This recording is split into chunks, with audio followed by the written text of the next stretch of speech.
पिछले एपिसोड में हमने देखा था कि जो मैक्स था उसने उन सभी गुंडों को मार दिया था और उन सभी गुंडों को मारने के बाद में वह ऊपर जाता है और सभी को एक साथ मारने की कोशिश करता है। जब मैक्स ऊपरले माले पर पहुंच जाता है तो उसी वक्त वहां पर खड़े हुए कुछ लोगों की नज़र मैक्स के ऊपर चली जाती है, तो वो बोलते हैं तू कौन है बे। तब मैक्स बोलता है नीचे वाले आदमी बहुत ही ज़्यादा कमज़ोर थे, क्या तुम मुझसे फाइट कर सकते हो क्योंकि मैंने तुम्हारे सभी लोगों को मार दिया है। मैक्स की यह बात सुनकर वो आदमी मैक्स से बोलता है तुम्हारी हिम्मत कैसे हो गई ऊपर आने की और इस जगह पर चढ़ने की। मैक्स तभी बोलता है तुम बड़बड़ तो करो मत और जल्दी से इस फाइट को यहीं पर खत्म करो। और इतना होने के बाद मैक्स एक बंदे को मारकर नीचे फेंक देता है। तो उसी वक्त हम एक मोबाइल फोन को देखते हैं जो बहुत जोर जोर से वाइब्रेट करता है। उसी वक्त एक बॉडी बिल्डर आकर उस फोन को उठा लेता है। तभी ये बॉडी बिल्डर आदमी अपने फोन को उठाता हुआ सामने वाले बंदे से बोलता है मैंने तुमसे कहा था ना कि जब मैं कार्डियो कर रहा हूँ तो उस वक्त मुझे कोई भी डिस्टर्ब नहीं करेगा और मुझे कोई भी कॉल नहीं करेगा। तभी दूसरी तरफ वाला बंदा बोलता है बिग बॉस जल्दी से आपको यहाँ पर आना होगा, यहाँ पर बहुत बड़ा कांड हो गया ऑफिस में, जल्दी आओ। अपने एम्प्लॉय की बात को सुनकर बिग बॉस को बहुत तेज गुस्सा आता है। तभी बिग बॉस अपने एम्प्लॉय से बोलता है तुम्हारी हिम्मत कैसे हो गई मेरे से इस तरीके से बात करने की। जब तुम चाहो तब मैं ऑफिस में आऊँ और जब तुम चाहो मैं नहीं आऊँ, ऐसा थोड़ी ना होता है। तभी वह जो एम्प्लॉय था वह चिल्लाते हुए कहता है नहीं नहीं मुझे मत मारो, नहीं नहीं। जब बिग बॉस अपने एम्प्लॉय की इस तरीके की आवाज़ें सुनता है तो समझ जाता है कि उसके ऑफिस के अंदर किसी ने अटैक कर दिया है। और तभी जो बिग बॉस था उसे बहुत तेज गुस्सा आता है और गुस्से गुस्से में वो अपने मोबाइल को तोड़ देता है और ऑफिस की तरफ बहुत ही तेज स्पीड से बढ़ जाता है। जैसे बिग बॉस अपने ऑफिस में जाता है तो वो देखता है कि वहां पर सभी लोग बेसुध पड़े हुए हैं और सभी सभी के सभी वहां पर घायल हैं। फिर जो बिग बॉस था वो जल्दी से अपने रूम में जाता है। इधर हम बिग बॉस के रूम में देखते हैं जहाँ पर जो मैक्स था वह उसके एम्प्लॉय को बहुत ही बुरी तरीके से डरा रहा था। तभी हम बिग बॉस के एम्प्लॉय को देखते हैं जो डरता हुआ मैक्स से बोलता है तुम मेरे पास मत आओ वरना मेरा बॉस तुम्हें मार देगा। और जो ये बंदा था यह बहुत ही जोरदार तरीके से जो मैक्स था उससे कांप रहा था डर के मारे। अपने सामने वाले आदमी की बात को सुनकर मैक्स बोलते हैं हाँ देख लेंगे तुम्हारे बॉस को भी, आने तो दो उसे। जब मैक्स ऐसा बोलता है तो अभी अचानक उसी कमरे की एक दीवार अचानक से टूट जाती है और तभी जो मैक्स था वह उस दिशा में देखने लगता है। तभी मैक्स की तरफ एक हाथ बढ़ता है और यह जो हाथ था यह उसी बिग बॉस का था और वो हाथ सीधे मैक्स के मुंह को पकड़ लेता है और उसके मुंह को जमीन में धंसा देता है, जिसकी वजह से जो मैक्स था वह जमीन के अंदर धंस जाता है और नीचे की जो छत थी उसके ऊपर दरारें आने लगती हैं। जैसे बिग बॉस मैक्स को नीचे दबोच लेता है तो बिग बॉस मैक्स से बोलता है कमीने तुमने मेरे ऑफिस में आने की हिम्मत कैसे की। इस वक्त मैक्स के दिमाग में एक बात याद आती है कि जब उसने अपनी पावर का यूज अपनी माँ और अपनी बहन के सामने किया तो उन्होंने बिल्कुल भी रिएक्ट नहीं किया था। जब मैक्स ये सब कुछ सोचने में व्यस्त था तो उसी वक्त वो जो बिग बॉस था वह देखता है कि मैक्स उसकी बातों का जवाब नहीं दे रहा है। तभी जो बिग बॉस था वह मैक्स की गर्दन को और जोर से दबाता हुआ मैक्स से कहता है बोलो कमीने क्या तुमने इन सभी को मारा है, क्या तुमने इन सभी को चोट पहुंचाई है, मुझे बताओ ये सब कुछ क्या तुमने किया है।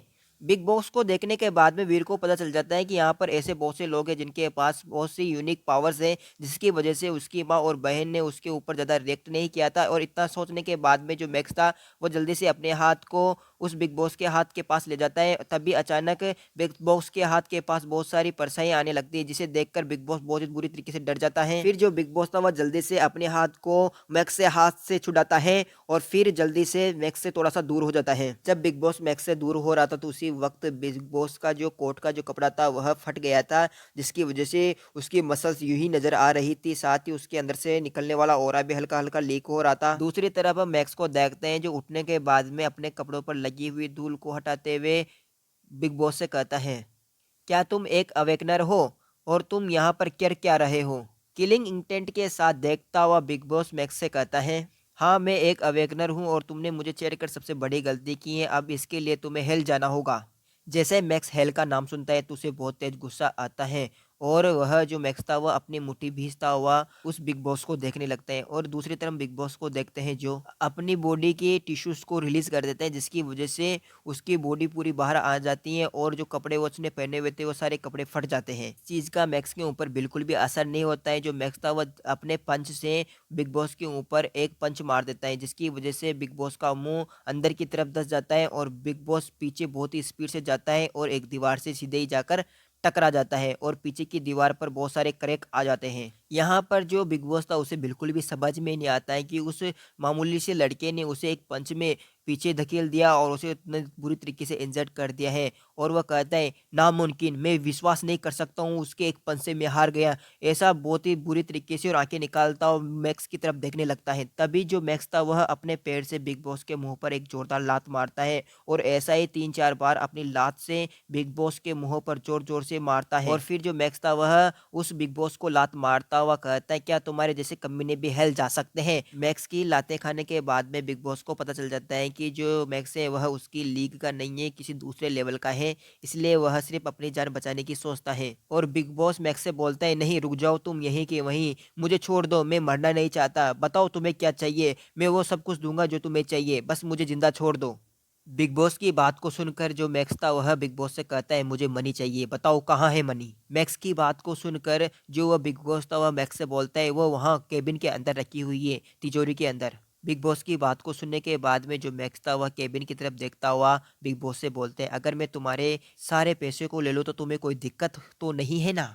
इतना कहने के बाद में जो मैक्स था वह केबिन की तरफ बढ़ जाता है और दूसरी तरफ वह जो बिग बॉस था वह मैक्स से दूर भागता हुआ वहाँ कमरे से बाहर निकल जाता है। जो मैक्स था वह बिग बॉस को वहाँ से भागता हुआ देख लेता है, लेकिन फिर भी मैक्स उसे रोकता नहीं है। उसी वक्त मैक्स की नज़र उसी एम्प्लॉय के ऊपर जाती है जिसने बिग बॉस को कॉल किया था। तभी जो मैक्स था वह उस एम्प्लॉय से बोलता है, अगर तुम यहाँ से अभी नहीं गए ना तो तुम मर जाओगे, इसलिए अभी यहाँ से दफा हो। तभी हमें एक बहुत ही जोरदार चीख सुनाई देती है जिससे हमें यह पता चलता है कि मैक्स ने उस एम्प्लॉय को भी मार दिया था।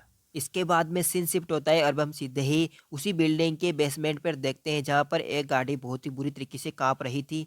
तभी हम गाड़ी के अंदर देखते हैं जो कि वही बिग बॉस बैठा हुआ था और मैक्स से बदला लेने के बारे में सोच रहा था। जब वह बिग बॉस ऐसा सोच ही रहा था तो उसी वक्त मैक्स उस बिग बॉस के पीछे आ जाता है और बिग बॉस से बोलता है उसके कान में, तुम मुझे एक बात बताना तो भूल ही गए, तुमने इसका सिक्योरिटी कोड मुझे कहाँ बताया। अपने कान के पास मैक्स की आवाज़ को सुनकर जो बिग बॉस था वह मिरर में मैक्स की शैडो को देखता है, यानी मैक्स को देखता है। यह देखकर वह जो बिग बॉस था वह कहता है, तुम यहाँ आखिरकार आए कैसे और कब आए? तभी मैक्स के जो टेंटिकल्स वाले परछाई वाले जो हाथ थे वह उस बिग बॉस को पकड़ लेते हैं और फिर हमें उसी कार में से एक बहुत ही ज़ोरदार चीखने की आवाज़ आती है, जिससे हमें यहाँ पर पता चल जाता है कि मैक्स ने इस बिग बॉस को भी मार दिया था। इसके बाद में सीधा ही सीन शिफ्ट होता है और अब हम मैक्स के घर को देखते हैं जहाँ पर मैक्स अपने छत पर खड़ा हुआ था और छत के ऊपर मैक्स की इन्वेंट्री खुली हुई थी जिनमें से बहुत सारे पैसों के बंडल बाहर गिर रहे थे। मैक्स ने यहाँ पर अपनी इन्वेंट्री से लगभग 532 मिलियन वॉन निकाले थे जो कि बहुत बड़ा अमाउंट होता है। मैक्स उन सभी पैसों को देखता हुआ कहता है, आखिरकार मैं इन पैसों से बहुत कुछ कर सकता हूँ और यह बहुत ही लंबे समय तक चलेंगे। मैक्स उन पैसों को देखता हुआ बहुत ही ज़्यादा खुश हो रहा था। साथ ही मैक्स सोच रहा था कि अब वह शोल क्लैन में एक अच्छा सा अपार्टमेंट खरीद सकता है जिसमें उसका सारा परिवार रह सकता है। इसी के साथ ये एपिसोड खत्म होता है। अगर आपको एपिसोड पसंद आ रहे हैं तो जाकर चैनल को सब्सक्राइब करना, लाइक करना, कमेंट करना, शेयर करना।